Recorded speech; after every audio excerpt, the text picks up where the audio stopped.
Good morning, and welcome to this episode of Mexa Monday. My name is Dan Cohen, and I am here with my co-host Cristian Granados.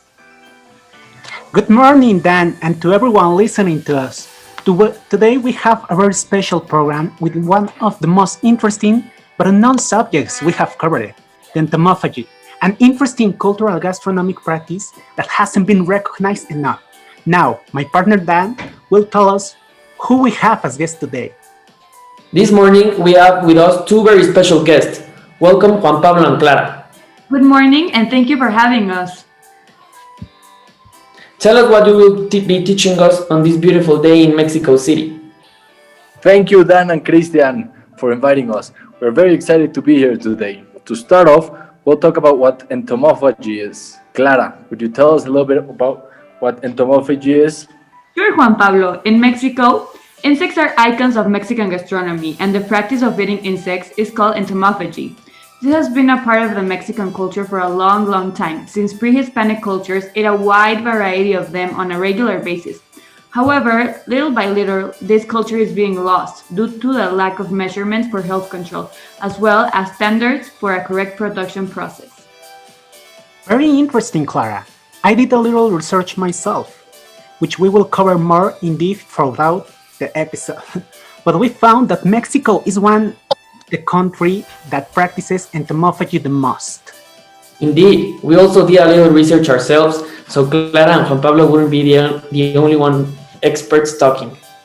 So for our viewers, I am sure most of you consider Mexican gastronomy one of the main representations of Mexican culture, having an enormous variety and recognition worldwide. It is actually so important that in 2010 UNESCO declared it an intangible cultural heritage of humanity. Within this artistic world of food, there are some significant ingredients and plates that are more recognized than others. But digging deep inside the characteristics of the gastronomy, we can also identify many underrated dishes and its components that are worthy of international recognition and appreciation, like we consider the insects.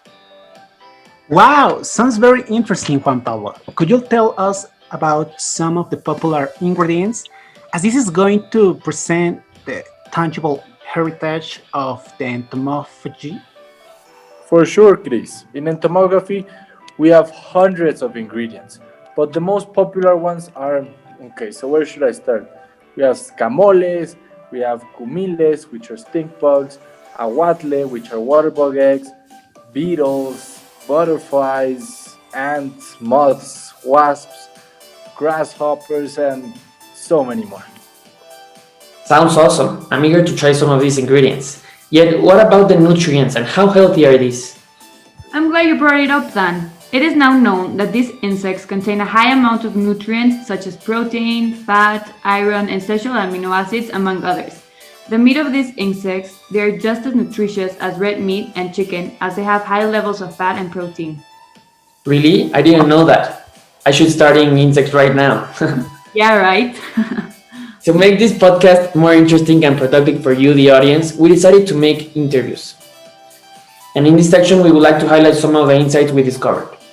I virtually met with Alejandro Coatepotzo, chef at the restaurant Arango, located in front of the Monument to the Revolution. He told me regarding the subject, and I quote, "I consider insects one of the most difficult ingredients to cook with, but one of the most fun. People really don't know what to expect out of a dish with them. It is really our duty as chefs to live up to the challenge and find out creative ways to highlight these ingredients, changing people's perspective on insects." That's interesting, Dan. Like you said, I also did a little research with a few interviewers. One of them was a biologist, Yvonne Marquez, who has farms where she helps these living beings to have a decent life in order to have a good taste.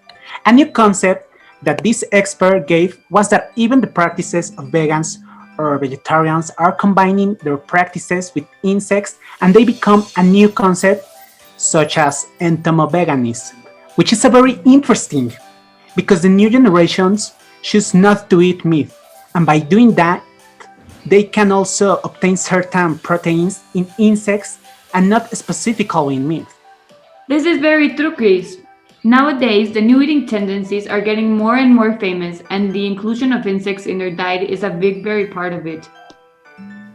Also, I would like to add that I found out with a street vendor of San Juan Market that he would like to promote ingredients of entomophagy that have been preserved for a long time, but also create a new ones because he considers that it's part of his history and should be seen as a normal practice instead of disgusting or um, in that it's not normal as many people see it.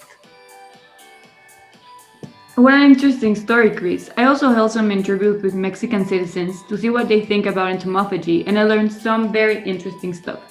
Even though not everyone I interviewed has eaten insects, which is understandable since you said before, many people think it isn't normal.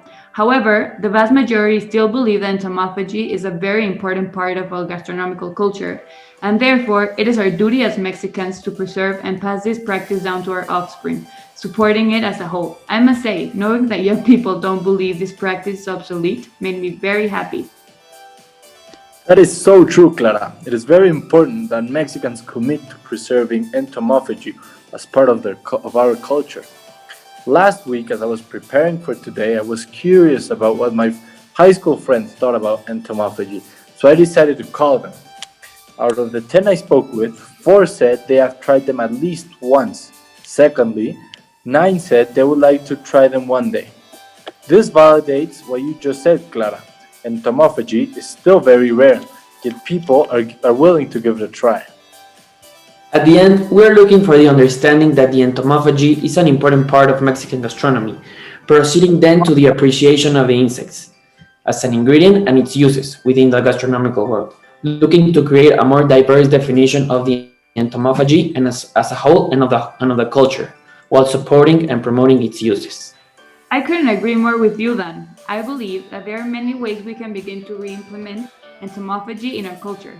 Nowadays, many beautiful traditions are being lost little by little, and we are losing part of our identity as Mexicans, and it is crucial that we prevent this from happening, since it is a part of what made us who we are now. As I mentioned before, the nutrients that insects provide to our diet makes these dishes not only healthy, but we are also preserving a part of our heritage, which makes this a win-win situation.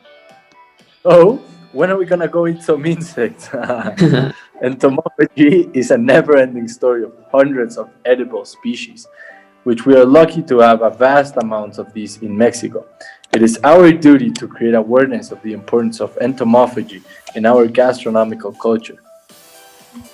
I agree with what you have just said. Really, the importance that entomophagy does not disappear is in the disposition that we are to be able to feed on the different insects that are edible. As a journalist student, it is a subject that I will not leave behind, and I would honestly like to continue investigating the subject because I believe that that's very interesting not only for Mexican culture, but in general for all the people. Thank you, Clara and Juan Pablo, for your time. Thank you both for inviting us. We had a great time. See you soon, my friends. Thank you, Juan Pablo and Clara, and to all our loyal viewers for tuning in on this episode of Mexa Monday. It was really a pleasure being with all of you today. And remember, see you next Monday at 7 p.m. Stay safe, and wear a mask.